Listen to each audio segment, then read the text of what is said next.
Spider-Man is a hero who could do no wrong, right? Don't bet on it. These comic book stories might have you thinking differently about some of your favorite superheroes. Batman may be the protector of Gotham City, but he's certainly no angel. Whether he's abusing his young sidekicks or shooting his fiance's dad, Bruce Wayne has done plenty of terrible things ever since his first comic book appearance. The Batman who debuted in Detective Comics number 27 may look like the honorable caped crusader we know today, but back in the day, he was sometimes more of an anti-hero than a hero. He used to kill people, and he did it a lot. One particularly gruesome death occurred in Bruce Wayne's first standalone comic, Batman number 1. In the story, Dr. Hugo Strange breaks out of prison and injects some escaped lunatics with a special drug, transforming them into 15-foot powerhouses. Thanks to their size, the gang of monsters is essentially bulletproof, so Batman has to resort to extreme measures to take them down. After shoving Strange out of a window and knocking him onto the rocks below, Batman boards the Batplane and mows down the monster's truck with a machine gun. After that, he takes out one of the survivors by throwing a rope around his neck and flying high into the air, strangling the man to death.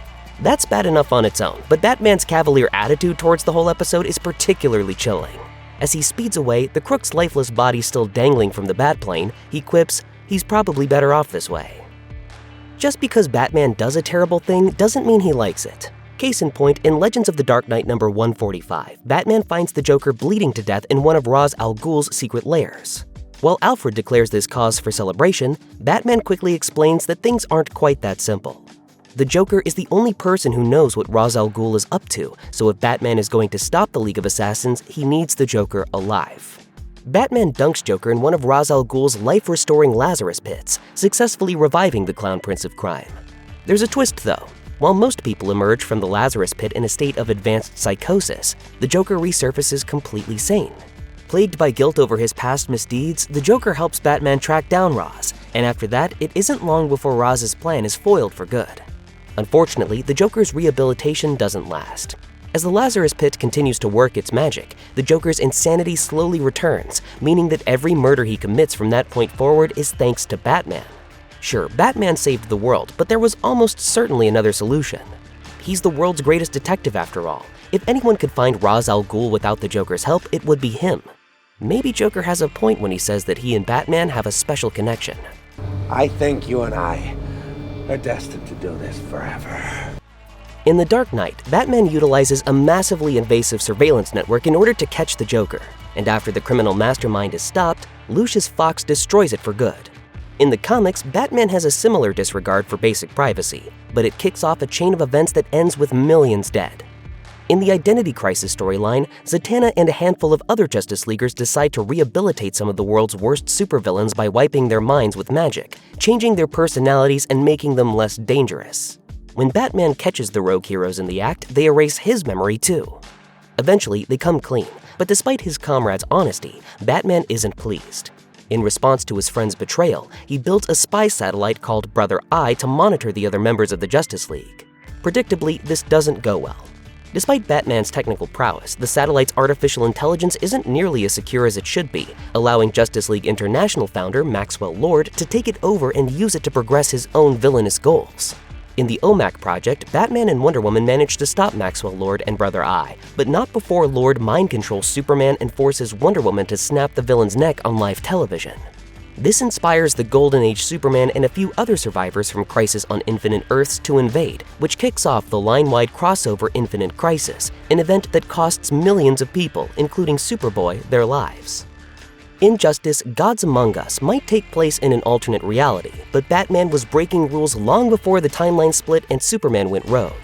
In Injustice: Gods Among Us Year 1, number 15, Superman and his cronies hack into Arkham Asylum with Cyborg's help and relocate Batman's rogues one by one to a secure secret prison. Batman tells Cyborg to stop opening the prison doors, and when Cyborg refuses to comply, Batman activates a computer virus that shuts him down completely. But how? Cyborg upgrades his firewalls constantly, and Batman shouldn't be able to get through his latest security updates. That's when he realizes that the Dark Knight has always had the upper hand.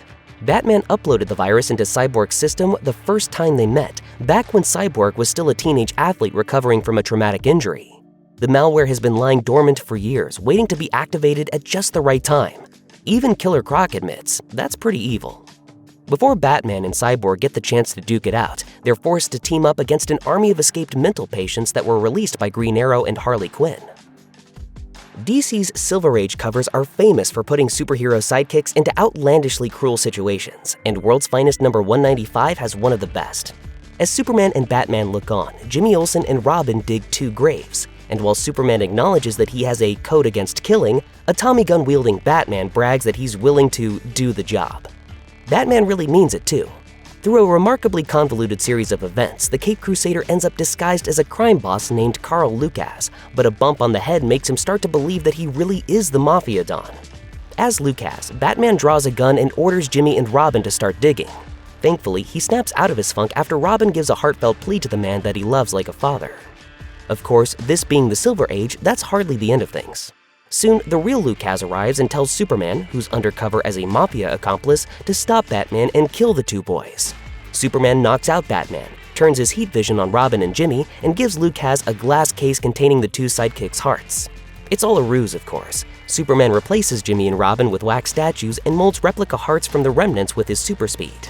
However, Lucas's newfound trust in the Man of Steel gives the World's Finest team the time that they need to dismantle the gangster's operation and put the criminal behind bars. It was going to happen sooner or later. You can't send kids to fight psychopaths for over 40 years without something going wrong, and in A Death in the Family, Batman finally pays for years and years of child abuse. As always, it's really Robin who gets the short end of the stick. In the story's biggest moment, the Joker beats Jason Todd with a crowbar before trapping him inside a building with a ticking time bomb. The bomb goes off before Batman arrives, and Robin dies in the blast. Yes, Joker was the one who beat and killed the second Robin, but he never would have ended up in that situation in the first place if it wasn't for Batman's involvement. When Batman discovers that Jason's father was killed by Two-Face, he keeps it a secret, and when Jason learns the truth, he's understandably furious. From that moment on, Jason doesn't trust Batman, so when Jason's birth mother is kidnapped by the Joker, he disobeys Batman's orders and goes after the supervillain on his own. In the aftermath, Batman admits that Jason was too young and impulsive to be Robin, but that didn't stop him from putting the Boy Wonder in a domino mask anyway.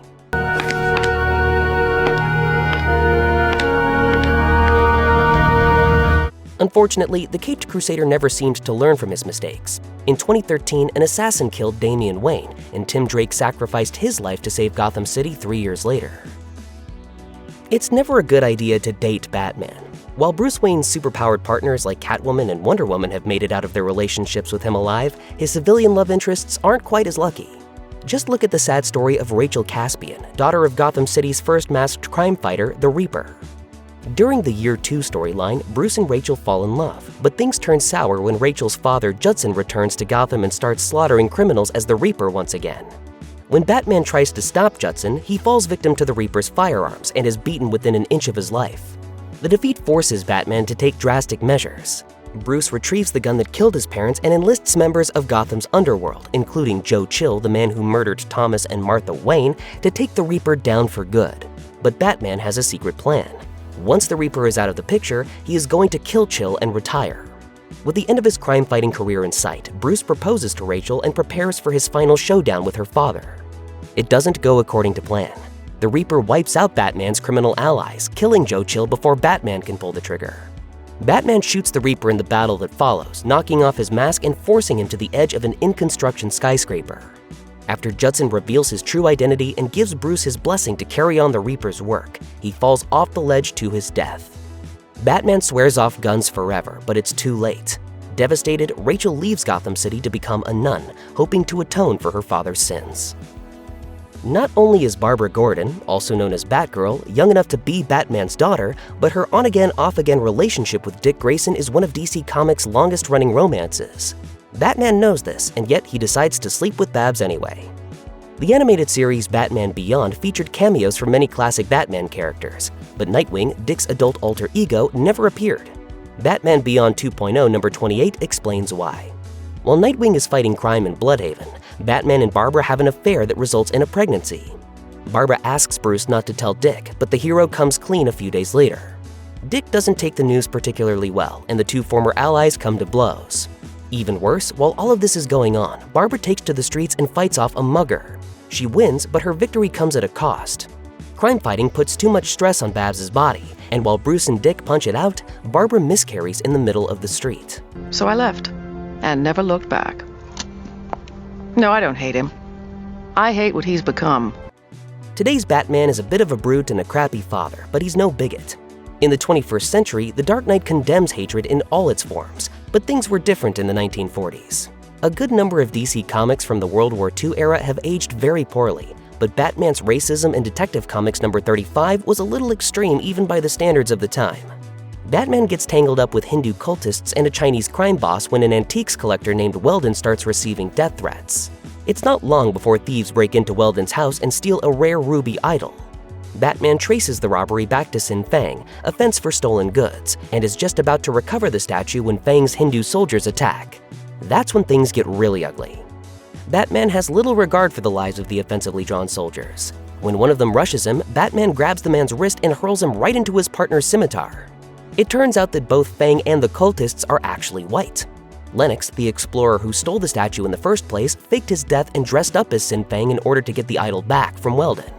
He even hired so-called fake Hindus to cover his tracks. After Lennox's confession, Batman keeps his murder streak going by clocking Lennox in the head with the idol, knocking him out the window and splattering him on the sidewalk below. If being a killer wasn't bad enough, Batman is also a big fat liar. In the Batman the Animated Series episode, Mudslide, Batman says he's willing to help Clayface get better, but when he actually has a chance to cure the former actor, he instead shuts down the life-saving procedure and sends Clayface hurtling toward his apparent demise. In Mudslide, the creature formerly known as Matt Hagen has shacked up with Stella Bates, a doctor who's fallen in love with him despite his ever-shifting visage. The problem? He's literally falling apart.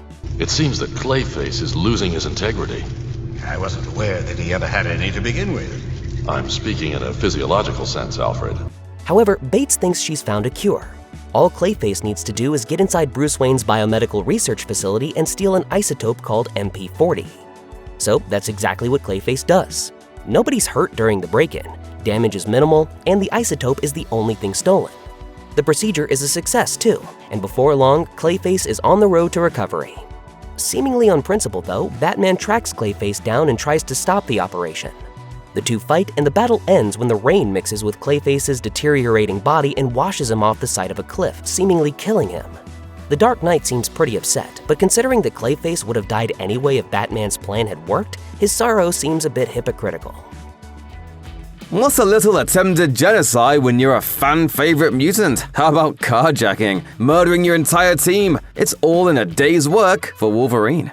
Kiss this. Mark Miller and Steve McNiven's Old Man Logan storyline is a dark and depressing tale, filled with superheroes doing some very unheroic things, like the Hulk hooking up with his cousin, She-Hulk, and producing a brood of gamma-irradiated babies. But even amidst all of that misery, the X-Men's fate is particularly grisly. Wolverine kills all of them. Their slaughter sets off one of the darkest X-Men storylines, and it all starts when a band of supervillains storm the X-Mansion. With his teammates nowhere to be found, Wolverine takes a stand and fends them off, killing every single attacker while Xavier's students flee. Except that isn't the case at all. Mysterio, the master of illusion, just makes Logan think supervillains are attacking. In reality, he's butchering his friends and teammates. Distraught, Wolverine throws himself in front of a train, but that's not enough to take out the self-healing mutant. Consumed by guilt, Logan vows to never unsheath his claws ever again, and settles in the middle of nowhere to live out the rest of his days as a farmer. For 50 years, he's at peace until Hawkeye shows up and asks for a favor, but that's another story. There's no peace for me! X-Men get used to traveling to alternate dimensions and weird timelines, but it couldn't have been easy for Wolverine when he traveled to the Age of Apocalypse and discovered that his alternate self was a genocidal supervillain. It all happens when the X-Force find themselves trapped in the Age of Apocalypse in Uncanny X-Force issue 11. First, Wolverine is forced to face alternate reality versions of his lost loved ones. He flirts with Jean Grey, who was once married to the evil Logan. He runs into Karika, the daughter of Wolverine's former flame, Mariko, and evil Logan. In Uncanny X-Force issue 12, Wolverine finally meets himself, a despot who wears Apocalypse's gear and goes by the name Weapon Omega. Weapon Omega kills Karika, then reveals that he's planning on picking up where Apocalypse left off by helping the ultra-powerful aliens, the Celestials, wipe humanity off the face of the planet. Wolverine and the rest of X-Force escape Weapon Omega and his horsemen and head home. But the Age of Apocalypse's Jean Grey stays behind to fight her husband, or whatever it is he's become. As a young child, Frank Simpson was already fairly disturbed. Before Frank and Wolverine ever cross paths, Frank's babysitter convinced the boy to kill his mother. Things get even worse for Simpson after Wolverine convinces his father to end his own life and kidnaps the child, enlisting him in the Weapon Plus program, the same secret operation behind Steve Rogers' transformation into Captain America, Wolverine's adamantium skeleton, and Deadpool's healing factor. It gets worse. While serving in Vietnam, Frank is captured by Viet Cong soldiers. Wolverine intervenes in the guise of a Russian spy. But instead of rescuing Frank, Wolverine tortures him, slowly stripping away Frank's identity and breaking his psyche into pieces. There's a method to Wolverine's madness, of course. He's actually activating the ultra-violence Frank already had inside of him. As soon as Wolverine is out of sight, Frank slaughters the soldiers and burns their village to the ground. Wolverine's brainwashing campaign is a victory for the United States. But things don't end up well for Simpson. Following his stay in Vietnam, Frank resurfaces as Nuke, a psychopathic mercenary with an American flag tattooed on his face, and spends years hunting Daredevil and Wolverine at the behest of the Kingpin, Hydra, the Thunderbolts, and the United States government. Wolverine's love for the X-Men's fiery sidekick, Jean Grey, played an increasingly important role in writer Chris Claremont's run on Uncanny X-Men. And in the 90s, X-Men the Animated Series made Wolverine's crush on Jean a major character trait. I've gotta go.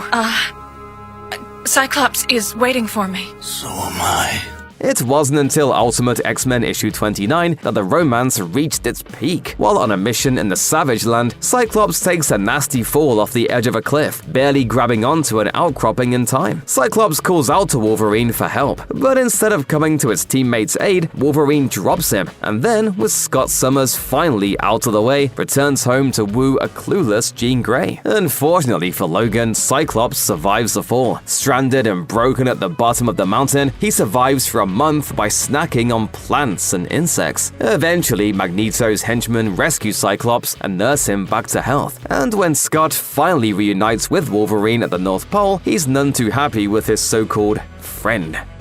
Wolverine doesn't have a great track record with kids. He usually doesn't outright murder them. But in Ultimate X-Men issue 41, Wolverine takes out a young mutant at Professor X's behest. The unnamed teen didn't ask to be a mutant, and he certainly didn't mean to kill his family, friends, or 265 other people with his developing powers. That doesn't matter to Wolverine, however. Logan tracks the distraught teenager to some caves by the beach, and after a brief talk, kills him as a PR move. If the public ever learned that a mutant was behind the slaughter, the government would strike back at the entire mutant population. Wolverine kills a young boy in cold blood, telling him that his death is part of a bigger picture. Hope and Scott Summers weren't the only victims in the Summers line to be a victim of Wolverine. He also stabs Jean Grey's alternate future daughter, Rachel. Flashing back to Uncanny X-Men issue 207, we find Jean Grey's daughter, Rachel, who comes to be known as Phoenix, trying to kill a villainous psychic vampire named Selene, who's killed a man close to her. A strange psychic link with Wolverine brings a clawed mutant into their quarrel. To his credit, Wolverine starts the conflict in an attempt to stop Phoenix from doing the deed, telling her that, speaking from experience, murdering the bad guy doesn't really fix your problems. The problem is that Phoenix insists that Wolverine will have to kill her to stop her. He nearly takes her up on the offer, stabbing Phoenix multiple times. She only manages to survive because of her own telekinetic power. Years later, writer Chris Claremont revealed that the real reason Logan attempted to kill Phoenix was that he feared that her own act of vengeance against Selene would trigger the release of the Dark Phoenix, the malevolent cosmic entity that wants to go over her mother, Jean Grey.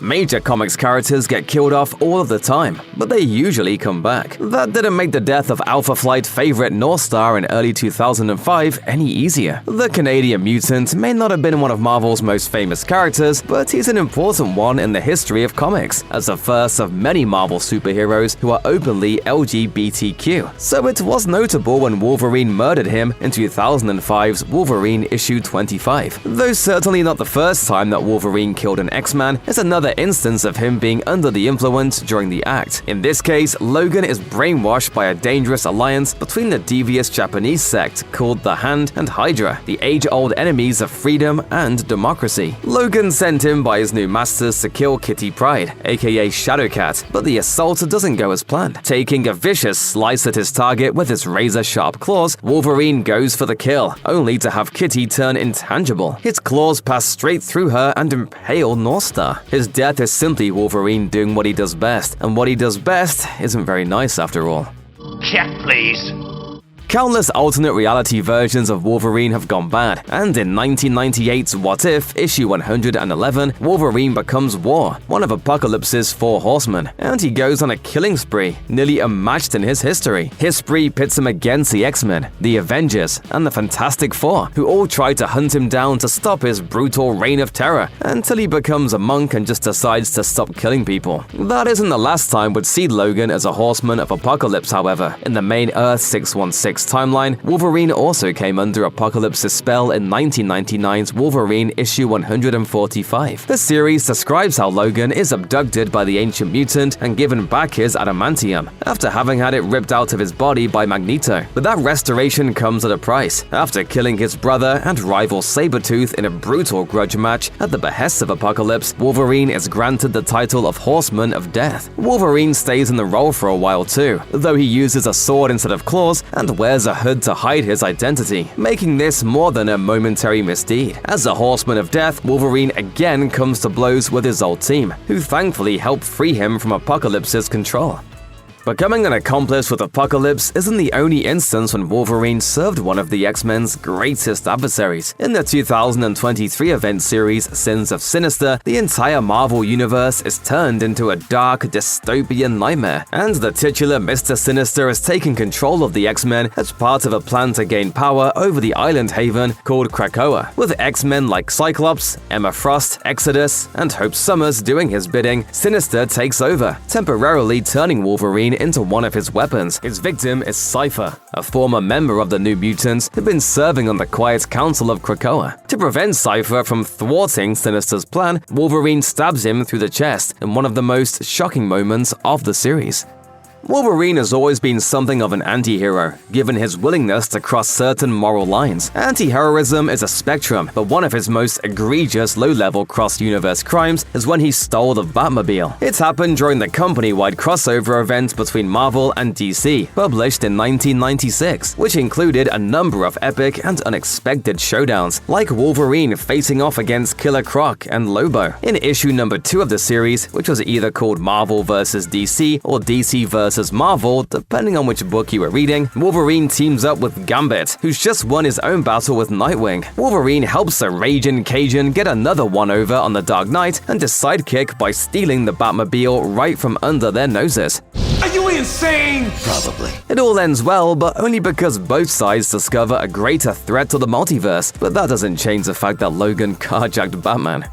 Wolverine's reign of terror didn't just cross over into Gotham City. Just as the 90s were getting underway, he also stood toe-to-toe with a hero from an entirely different realm, Conan the Barbarian. It all happened in What If issue 16. What if Wolverine battled Conan the Barbarian? As the story begins, Wolverine is cast out of the Marvel Universe by the Watcher following a battle with the Shi'ar. He finds himself in Hyperia, the fantastical realm that Robert E. Howard's muscle-bound swordsman calls home. Logan first comes into conflict with Red Sonja, who he defeats before things get really weird. But the real sin is when Wolvie finds himself in a bloody fight with Conan himself, who's in town looking to resurrect his dead love. Mystified by the X-Men's healing factor, Conan decides that he must be some kind of supernatural demon. The two show no mercy for each other, and Wolverine is forced to go full berserker, slicing off Conan's sword-wielding hand. Like his crime against Batman, slicing off the hand of the heroic Conan the Barbarian is a betrayal we can't forgive.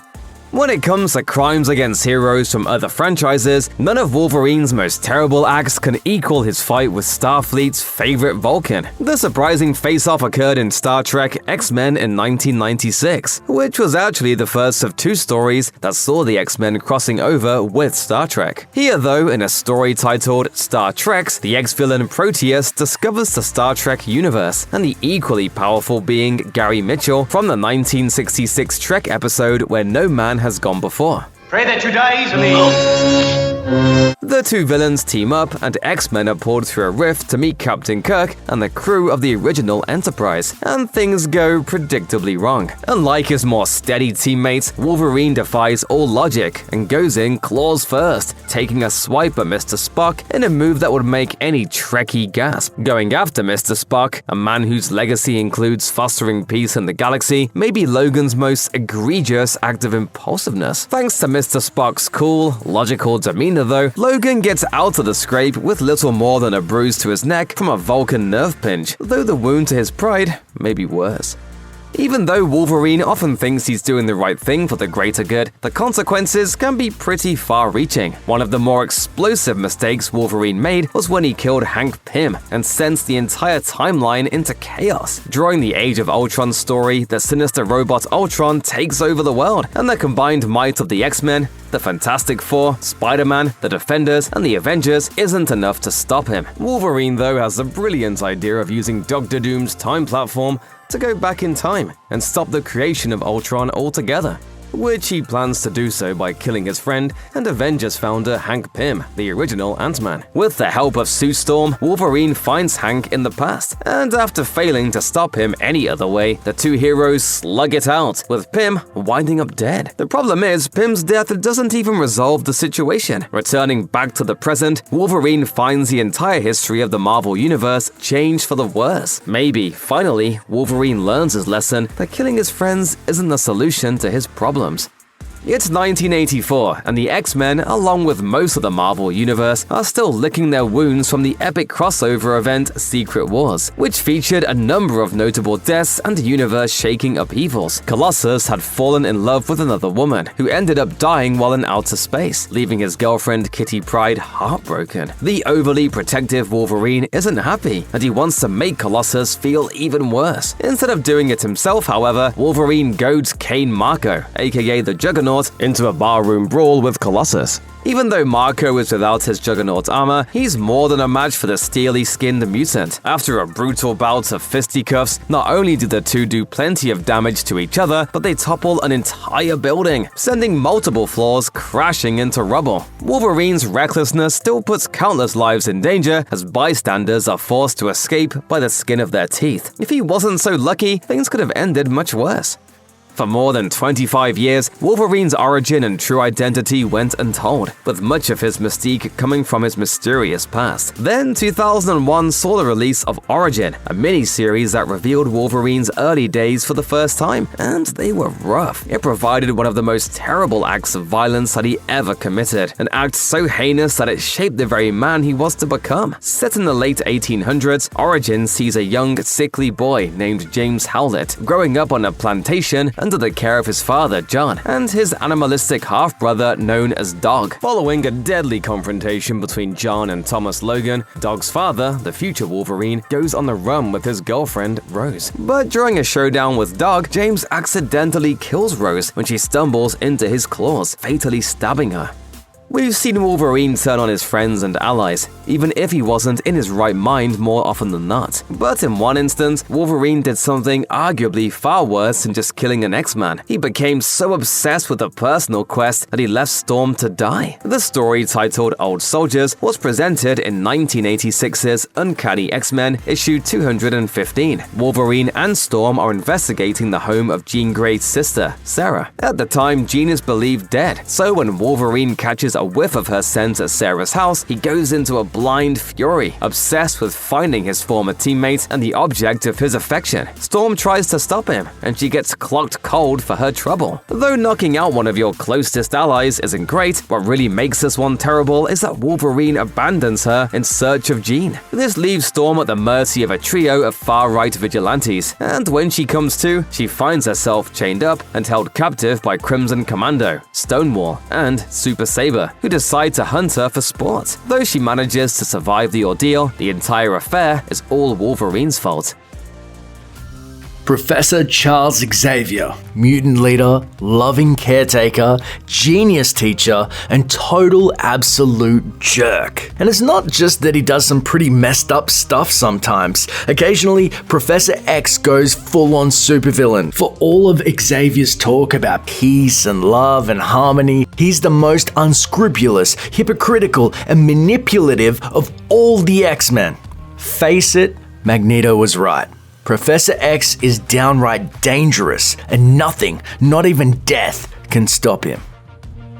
You'd think that a man who runs a school would have some respect for the education system, but you'd be wrong. When Professor X was just regular old Charles Xavier, he totally scammed his way through high school in the worst way. He wasn't even subtle. In class, Charles would read his teachers' minds for answers, and he became the star quarterback by psychically stealing plays from the opposing team. And did he show any remorse about abusing his powers? At home, Charles devoted an entire shelf to the trophies he didn't really earn, so no. He only retired from athletic competition because he got bored of how severely he dominated all of the puny humans. Kinda makes you feel not even too bad about the whole leg thing. When Charles' half-brother, Kane Marco, saw through the charade, he went mad with jealousy, forcing Chuck to put him down with the karate chop. Later, Charles tried to convince his students that Kane was the true villain. But here's all you need to know. After Charles' stepfather died, he kept the family's fortunes to himself, while Kane transformed into Juggernaut and worked as a hired gun. We're not saying that Charles is the bad guy here, but after all of the X-Men are bedridden because of Juggernaut's personal vendetta against Charles that they had nothing to do with, he makes them sweep up the mansion. Certified jerk move. When Jean Grey showed up at Old Man Xavier's school for gifted youngsters, she was noticed by pretty much everyone except Iceman, who had his own reasons that weren't revealed for about 50 years. Angel, Beast, and Cyclops all instantly have the hots for Jean, and when Wolverine shows up, it's more of the same. There's also the creepy bald mentor who serves as both Jean's teacher and surrogate father figure and lusts after Jean in secret for years after slapping her in a skin-tight costume. Thankfully, aside from a single panel in X-Men number 3 in which Professor X laments that the only thing keeping him and Jean apart is his disability, yeah right, the issue only comes up once more, but in a very big way. In the 90s, when Professor X's darkest thoughts manifested themselves as an alternate personality called Onslaught, his crush on Jean makes a surprising reappearance, making it clear that Xavier's had a thing for Jean for years. It's unsettling at best and makes a lot of those early X-Men comics in which Jean is clearly the Professor's favorite student a whole heck of a lot creepier. Control yourself, dude.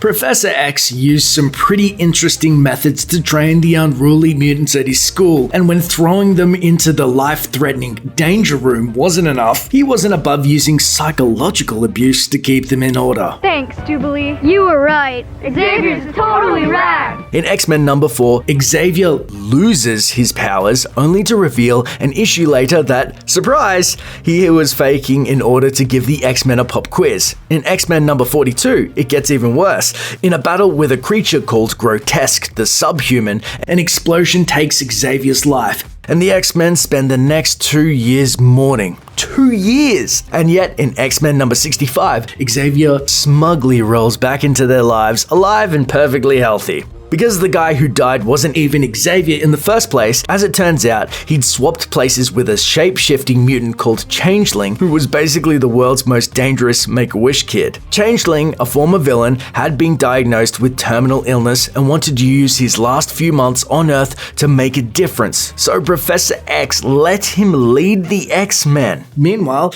Xavier locked himself in a basement and devised a plan to defeat an impending alien invasion. When Changeling fell during battle, Professor X decided to let them grieve instead of letting them in on the gag. For 2 years. Class act, Charles.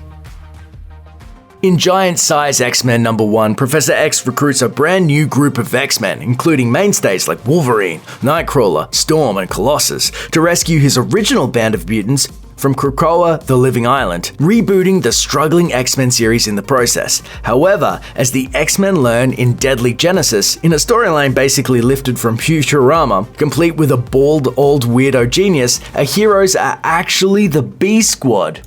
Are you three by any chance interested in becoming my new spaceship crew? New crew? Or what happened to the old crew? Before Cyclops led the new group of X-Men to victory, Xavier deployed an entirely different group of superheroes to rescue his former students, and then erased everyone's memory of the team when they all apparently died.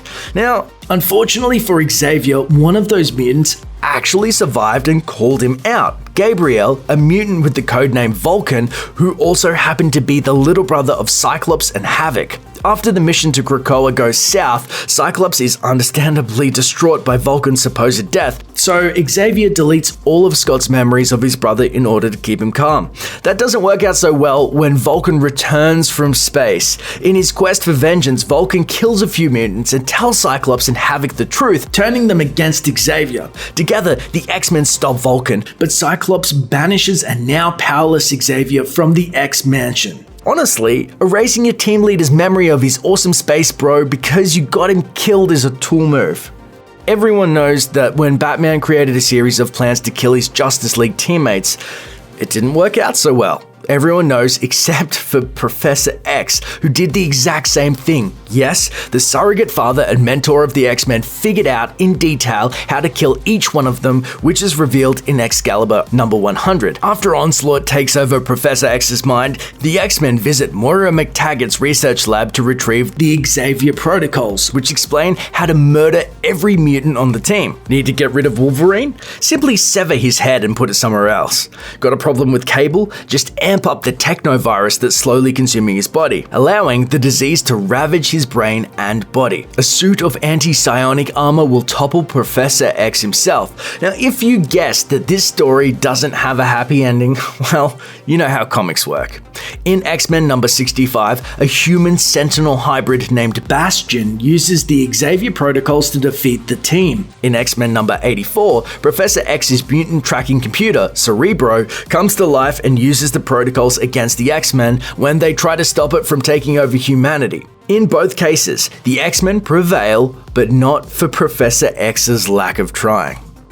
After Cyclops killed Professor X at the end of Avengers vs. X-Men, most people assumed Xavier's reign of terror was over. They were wrong. In Uncanny Avengers #1, the Red Skull steals Professor X's brain and uses its psychic powers to try and wipe out mutant kind for good. It almost works too. Using Xavier's powers, the Red Skull brainwashes the Scarlet Witch, who drove mutants to the brink of extinction in House of M, and tries to get her to do it again. Next, he incites an anti-mutant mob in Manhattan and manipulates Thor into turning against his teammates. Later, the Red Skull transforms himself into Red Onslaught and uses Professor X's powers to start World War Hate. And when the Avengers and the X-Men try to use a spell to bring out Xavier's better nature, they inadvertently turn all of the heroes into villains and all the villains into heroes, kicking off Marvel's epic Axis event. That's Chuck for you. Dead for years, still up to no good.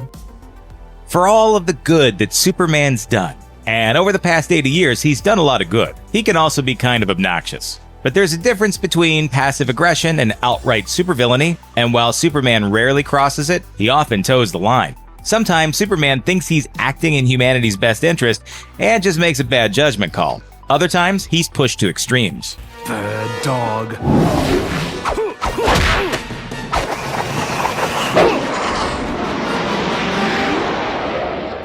Occasionally it's mind control or some alternate dimension zaniness. Every now and then, as rare as it is, the Man of Steel just gets downright nasty. Here are just a few of the worst things Superman has ever done.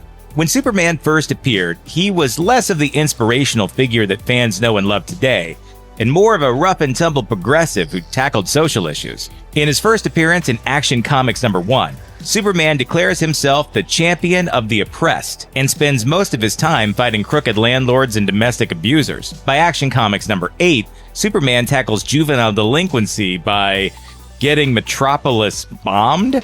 After the local underprivileged teens don't seem too interested in reforming from their criminal ways, Superman exhibits an extremely flawed understanding of basic sociology and blames these kids being jerks on their ramshackle homes. With the true culprit clearly identified, Superman is inspired by a devastating Florida hurricane and goes to work demolishing the slums with his bare hands. This catches the attention of the army, who inadvertently finished Superman's job by dropping bombs on the Man of Steel. Ultimately, the government replaces the slums with a series of nice modern apartment buildings, thereby gentrifying the neighborhood and forcing Metropolis's poor out of town. But hey, at least crime is down, right? While growing up in Smallville, Clark Kent had two close friends, Pete Ross, who knew Clark was secretly Superboy, and Lana Lang, his on-again, off-again love interest. Pete ended up becoming proof that even if you're best friends with the most powerful being in the solar system, your life can still fall apart pretty quickly. In DC Comics Presents #13, Superman runs across the Nervnians, an advanced warrior race of conquering aliens who abduct Pete Ross's son Jonathan, and it's up to Superman to rescue it. Easy stuff, right? But before Superman can make his move, the Legion of Superheroes arrive from the future and tell the Man of Steel to back off. Little Jonathan Ross is destined to become Nervan's greatest warrior, instrumental to the course of future events and galactic peace. It all adds up, and Superman leaves the kid with the scary aliens. Needless to say, Papa Pete doesn't take Superman's news very well. He goes berserk and eventually ends up locked away in a mental institution, spending all of his time ripping up posters of Superman. It's pretty obvious that the bodies of humans and Kryptonians are very different. They may look the same, but Superman can fly and carry cars around without breaking a sweat. We grunt with exhaustion when we reach for the remote on the other side of the couch. And when it comes to Superman and Lois Lane making little half-human, half-alien babies, those conversations are best left to the sweaty back room of the comic shop. Well, there, and Adventures of Superman Annual #3. In the story, a mysterious being named Wave Rider takes a glimpse into Clark Kent's future and makes a shocking discovery. After Lois and Clark get married, their unborn child kills Lois by giving her a super-powered womb kick. Seriously. In his despair, Superman flees the planet, essentially attempting suicide. It doesn't work, of course. After getting blasted by an alien missile, Superman is rescued by Maxima, an alien warrior princess who has the hots for him. Their eventual romance leads to an alien invasion of Earth and Superman leaving Earth for good. But not until he makes out with his new girlfriend on his wife's fresh grave. Classy. Years before Paris Hilton's naked night vision romp made the front page, Superman tried to make the celebrity sex tape a thing, with a little help from one of Darkseid's former lieutenants, the aptly named Sleaze. Sleaze, by the way, was banished from his home planet by the most evil being in the universe for being too much of a perv. In Action Comics #592, Superman tracks fellow hero Big Barda to Metropolis's very own suicide slum, where Superman discovers that Barda has been brainwashed by Sleaze to produce a line of popular adult films. Superman tries to rescue Barda, but ultimately falls under Sleaze's control too. And Sleaze does exactly what you'd expect. He takes Barda and Superman to the local pornographer and makes some naughty videos. Then Big Barda's husband shows up. To Superman's credit, his sense of morality is pretty strong even while under mind control, so the production doesn't make it much further than the opening moments, and the director complains that Superman has all the sex appeal of a side of beef. Still, the sight of his wife sucking face with the Man of Steel is enough to set Mr. Miracle off, and he frees both heroes from Sleaze's mind control. Neither one totally knew what happened, and neither one wanted to talk about it. But thankfully, no Superman-looking babies popped up in the DC Universe 9 months later. Like lots of superheroes, Superman has a strict no-murder policy. But how did he arrive at that stance? The answer lies in Superman #22, one of the most controversial Superman stories ever told. Superman finds himself in a pocket dimension where a trio of Kryptonian soldiers, including an alternate reality version of General Zod, have wiped out all life on Earth, except for Bruce Wayne, Lex Luthor, and a synthetic life form who goes by Supergirl. Superman and his allies put up a valiant fight, but Superman is forced to take drastic measures. First, Superman robs them of their powers using gold kryptonite, but that's not enough. Powered or not, Zod vows to track Superman down and destroy his Earth. Superman doesn't take the threat lightly. He decides abandoning the villains on a dead world isn't enough. He has to kill them. Superman looks on as the 3 Phantom Zone criminals beg for their lives in the face of deadly green kryptonite, then returns home. Eventually, a guilty Superman decides to never kill again, but it's too late for Zod. The damage has been done, mostly to Superman's mind. In the following days, he's plagued by guilt. He's not sleeping well, blacking out in the middle of missions. Meanwhile, a masked crime fighter named Gangbuster has been picking up Superman's slack, using much harsher methods. Unlike Superman, Gangbuster has no problem beating goons within an inch of their lives. The Vigilante's one-man war on crime ultimately pits Gangbuster against the Guardian. If you've read comics before, it's not hard to see where this is going. In Adventures of Superman number 450, Gangbuster's costume is ripped in half, revealing Superman's suit underneath. As it turns out, Superman's guilt drove him a little nuts and split his personality in two. Confused and angry, Superman heads to space for a few months to clear his head, proving without a doubt that his real superpower is not having to keep a steady job. Spider-Man likes to blame the bad things that happen to him on what he calls the old Parker luck, but honestly, it might just be karma. After all, Peter Parker has done all kinds of awful things over the years, and these are some of the very worst. Over time, the pre-Spider-Bite version Peter Parker has become known as a bit of a lovable loser. But if you actually go back and reread Amazing Fantasy number 15, he's actually just a run-of-the-mill jerk. Yes, old puny Parker gets more than his fair share of abuse from Flash Thompson and Midtown High's ruling elite, but his sinister response to their taunts is more reminiscent of a budding future criminal than a soon-to-be superhero. Pete's revenge fantasies don't end when he acquires superpowers either, so maybe it's not surprising that he turns to the world of professional wrestling pretty much immediately, since that's where you can earn money by beating people up. Really, the only people Peter originally seems to like are Aunt May and Uncle Ben, and even they've got to buy him a brand new microscope to get any kind of affection out of him. And then of course, Peter refuses to stop that thief in the television station, and well, you probably know what happens next. Over here, Uncle Ben. With Uncle Ben dead at the robber's hands, Peter grows up fast, and while he probably needed a tragedy of that magnitude to bring him to his senses, it doesn't change the fact that he was kinda horrible during his pre-powered days. At the very least, however, Peter himself seems to be aware of that, which is why he'll be guilty about Ben's demise until the end of his days.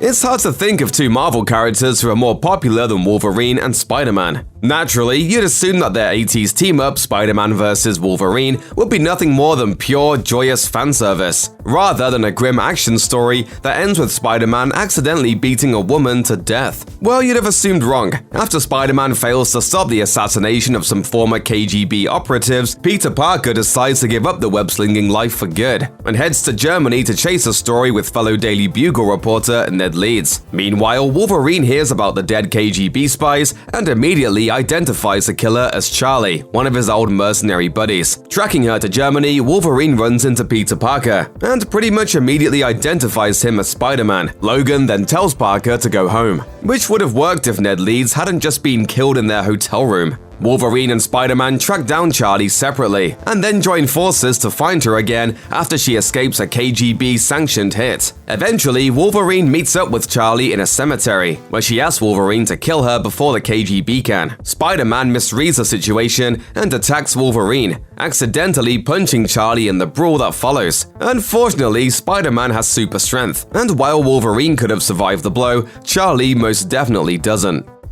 In Amazing Spider-Man Volume 2, Issue 51, a green-skinned menace named Digger begins stalking a bunch of New York's old mob hideouts and killing the gangsters he finds inside. That puts a local Don, Mr. Forelli, into a panic. Thankfully, he has a solution: hire Spider-Man to work as his bodyguard. Spider-Man turns Forelli down, of course, citing moral reasons, until Forelli offers to pay Spider-Man $10,000 a day plus expenses, at which point Peter Parker immediately folds. placing him firmly in the employ of the mob. Technically, Forelli doesn't ask Spider-Man to do anything against the law, but defending Forelli so he can carry on running his illegal smuggling enterprise is suspect enough, as Mary Jane rightly observes. Still, Parker quickly settles into the jet-setting life of a professional criminal. Along the way, he discovers that Digger is actually a composite of 13 gangsters Forelli killed back in the 50s, whose bodies were buried in a chemical dump before a gamma bomb fused them together and brought them all back to life. Where do all these guys come from? Spider-Man promises to stop Digger, but like a true mobster, raises his rate to $12,000 a day.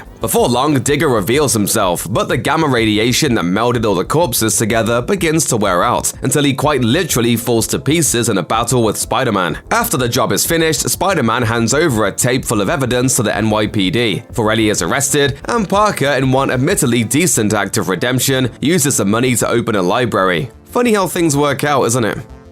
Most Spider-Man fans would like to forget the Sins Past storyline, in which Peter Parker learns that, before her death, his girlfriend, Gwen Stacy, gave birth to the twin children of his #1 nemesis, Norman Osborn. Many Spider-Man fans actually have forgotten the follow-up plotline Sins Remembered, which sees Spidey traveling to France and teaming up with Gwen's daughter, Sarah, who, as it turns out, totally has the hots for him. This is creepy for a whole bunch of reasons. To start with, Sarah looks almost exactly like Gwen, and Parker's resulting confusion implies that he was more attracted to Gwen's looks than her personality. Secondly, Sarah is actually younger than 10 years old. She just ages faster than normal, thanks to the Green Goblin serum coursing through her blood. So she's not an adult, even if she looks like one. Finally, Sarah and her brother Gabriel grew up believing that Peter Parker was their father thanks to Norman, who wanted to turn the twins against Spider-Man. But that doesn't stop this from happening. Unfortunately, no one's really in the right here. Sarah spends most of their adventure flirting with Parker, and he doesn't exactly tell her to back off either. Still, at the very least, you could put Sarah's weirdness down to trauma and lack of experience.